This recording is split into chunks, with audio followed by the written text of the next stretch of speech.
আজকে আপনাদেরকে দেখাবো যে কিভাবে আমাদের পজ সিস্টেমটা ব্যবহার করতে হবে। আপনার প্রথম যখন সেট আপ করা হবে আমরা চলে আসবো সেটিংয়ে আসার পরে আমরা বিজনেসের সেটিং যেগুলো আছে সেগুলো আমরা দেখে নেব। আমাদের বিজনেস নেম ইচ্ছে মতো দেওয়া যাবে, এটা যেমন শেখ মোবাইল দেওয়া আছে। আমাদের স্টার্টিং ডেট কবে বিজনেস শুরু হচ্ছে, আমাদের ডিফল্ট প্রফিট মার্জিন, যেমন কোনো প্রোডাক্ট যদি আমরা 100 টাকায় কিনি আমরা কত পার্সেন্ট প্রফিট রাখবো, সেটা আমরা এখানে একটা ডিফল্ট পার্সেন্টেজ দিয়ে দিতে পারবো। এটা হচ্ছে কারেন্সি। আমরা যেমন ইন্ডিয়ান আছি, তো আমাদের এখানে আইএনআর থাকবে। এখানে সিম্বল দেওয়া আছে, মানে যে আইএনআর এর অপশনটা ওটা আগে থাকবে না পরে থাকবে। এটা আমাদের লোগো, আমাদের বিজনেসের লোগো এখানে আমরা আপলোড করে দিতে পারবো।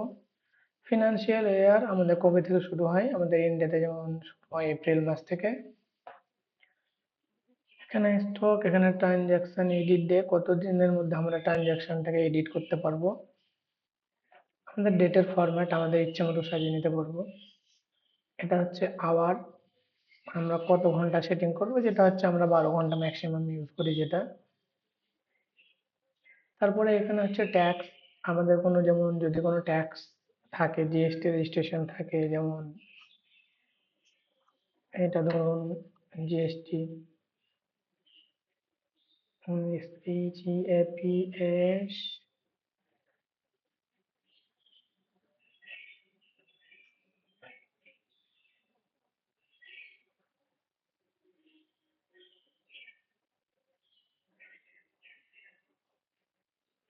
এটা ধরুন জিএসটি নাম্বার, জিএসটি কেমন কি আছে সেটা জিএসটি দেওয়ার পরে এগুলো আমরা বিভিন্নভাবে ইউজ করতে পারবো যদি জিএসটি থাকে আমাদের, বা আমাদের ট্যাক্স সিস্টেম থাকে।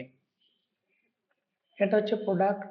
আমরা কি যেমন এসকিউজ বলতে এটাকে বোঝানো হচ্ছে যে আমাদের কত টাইপের প্রোডাক্ট থাকবে, বা কত ধরনের, মানে কত, যেমন একটা হচ্ছে মোবাইল থাকতে পারে, হেডফোন থাকতে পারে, এরকম একটা লিস্ট। সো আমরা এটার প্রিফিক্স দিতে পারবো। প্রিফিক্স মানে আগে কোনো একটা দেওয়া থাকবে।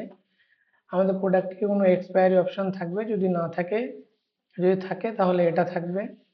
যেমন হচ্ছে যদি এটা মেডিসিনে ইউজ করা হয়, বা এমন কোনো প্রোডাক্টে যেটার এক্সপায়ার হয়ে যাওয়ার সম্ভাবনা আছে, তাহলে আমরা ম্যানুফ্যাকচারিং অ্যাড এটা করে নিতে পারি। কতদিনের মধ্যে আমাদের যদি হয়ে যায়, মানে এক্সপায়ার হয়ে যায়, তাহলে ওই প্রোডাক্টটা সেল বন্ধ হয়ে যাবে, সেল হবে না, এই সিস্টেমটাও আমরা করতে পারি। সো এক্সপায়ারি ডেট এটা থাকছে। এটা হচ্ছে ব্র্যান্ড, মানে আমরা কোন ব্র্যান্ড ব্যবহার করব সেটা এখানে থাকবে। এটা ক্যাটাগরি দেখানোর জন্য, মানে কোন ক্যাটাগরির প্রোডাক্ট, এটা সাব ক্যাটাগরি। যেমন যদি আমি ধরি মনে করি যে আমাদের কাছে হেডফোন আছে, নেক ব্যান্ড যেটা আছে এটা একটা ক্যাটাগরি। নেক ব্যান্ডের আন্ডারে একটা হচ্ছে নয়েজ ক্যান্সেলেশন একটা ক্যাটাগরি, সাব সাব ক্যাটাগরি যেটা বলা হচ্ছে। এভাবে ইউজ করা যায় বিভিন্ন ভাবে। এটা হচ্ছে যে প্রাইসিং ট্যাক্স, মানে আমাদের সিস্টেমে যদি প্রাইসিং ট্যাক্স থাকে সেটা এখানে দেখা যাবে। ডিফল্ট ইউনিট, এটা বোঝানো হচ্ছে যে পিস, কিলো, এটাকে ইউনিট বোঝানো হয়, তো আমরা পিসটাই বেশিরভাগ ইউজ করি, তার জন্য আমরা পিসটা দিচ্ছি। এনেবল সাব ইউনিট, এটা যদি আমরা ব্যবহার করি, তার মানে হচ্ছে যে কোনো এক বক্স, আমরা যদি বক্স ইউজ করি, যে হয়তো হেডফোন নিয়ে এলাম, এক বক্স আমি এখানে যুক্ত করলাম, কিন্তু সাব ইউনিট হচ্ছে পিস, মানে এক বক্স সমান সমান 10 পিস প্রোডাক্ট। তার সেই সময়তে আমরা এটাকে এনেবল করতে পারি বা ইউজ করতে পারি ওইভাবে। একটা র‍্যাক, বলতে গেলে বোঝানো হয় যখন আমাদের অনেক কোয়ান্টিটির সামান থাকে ঘরের মধ্যে, আমরা সেগুলো ইউজ করতে মানে খুঁজে পাই না, তার জন্য এটা হচ্ছে র‍্যাকটা এনেবল করা হয়। র‍্যাক, রো, এগুলো পজিশন। যেমন বোঝানো যায়, যদি বোঝানোর জন্য বলি, যে হয়তো আমাদের কাছে ভিভো কোম্পানির ফোন আছে, আমাদের কাছে ওপো কোম্পানির ফোন আছে, আমাদের প্রচুর বড় শোরুম। তো আমাদেরকে সিস্টেমে দেখে বলে দিতে হবে যে এই নম্বর র‍্যাকে, এই নম্বর রোয়ে, এত নম্বর জায়গাতে এই প্রোডাক্টটা আছে। আমরা সেটাও এখানে সেট করতে পারি। যদি সেটা সেট করি তাহলে আমাদেরকে এগুলো এনেবল করে দিতে হবে, আর যদি না ইউজ করি তাহলে আমাদের প্রয়োজন নেই। এটা হচ্ছে ওয়ারেন্টি, কোনো একটা প্রোডাক্টের ওয়ারেন্টি, মানে আজকে সেল শুরু হলো, সেটা ওয়ারেন্টি কত দিনের থাকবে। আমরা যখন প্রোডাক্ট অ্যাড করব সেটাকে ইমেজটা আমাদেরকে জরুরি, যদি ইমেজ জরুরি মনে হয় তাহলে আমরা ইমেজটা দেবো।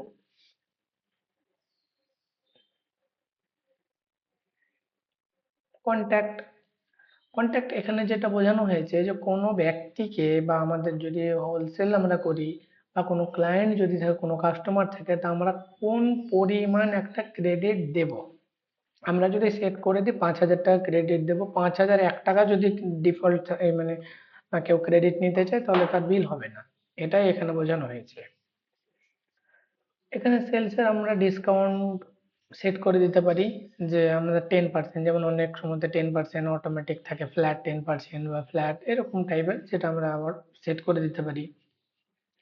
Sales prime sales pricing minimum selling price, মানে এটা এনেবল করলে ওর থেকে আর কমে আর মানে বিক্রি হবে না। যেমন যদি বলি একটা আমরা মাল মনে করি যে 1,000 টাকা বিক্রি করব, কিন্তু এখানে যদি সেট করে দিই যে ওই জিনিসটা 900 টাকাতে সেল করব, যদি 8,000 মানে 899 টাকাতেও সেল করতে যান, ওটা সেল হবে না।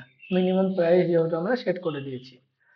অ্যালাউ ওভার সেলিং মানে হচ্ছে আমার কাছে কোয়ান্টিটি যদি 100টা থাকে, আমি 101টা বিল করতে পারবো। এটা হচ্ছে ওভার সেলিং এর জন্য ইউজ করা হয়। এই যে দেখতে পাচ্ছেন আশা করছি।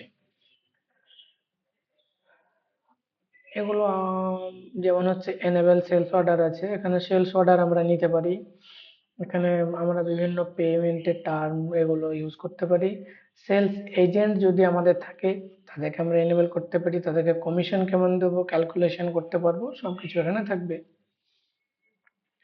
এটা হচ্ছে পজ মেশিন সিস্টেম, যেটা আমরা ব্যবহার করি খুব সহজে বিল করার জন্য। এই ব্যাপারে বিস্তারিত আমাদের পরে থাকবে পজ সিস্টেম বলে।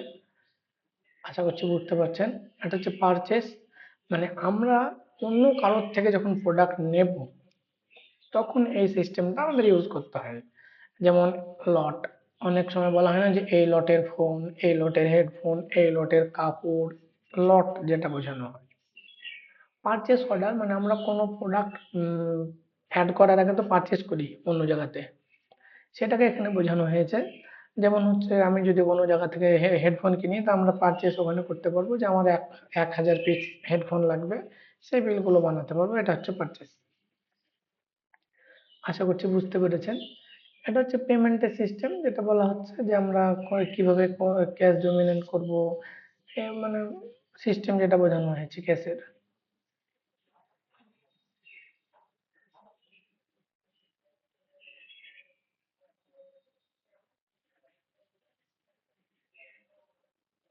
এগুলো এখন সেরকম প্রয়োজন নেই। আপনাদের প্রয়োজন যদি হয় অবশ্যই আমাদের সাথে যোগাযোগ করবেন, আমরা আপনাদেরকে দেখিয়ে দেবো।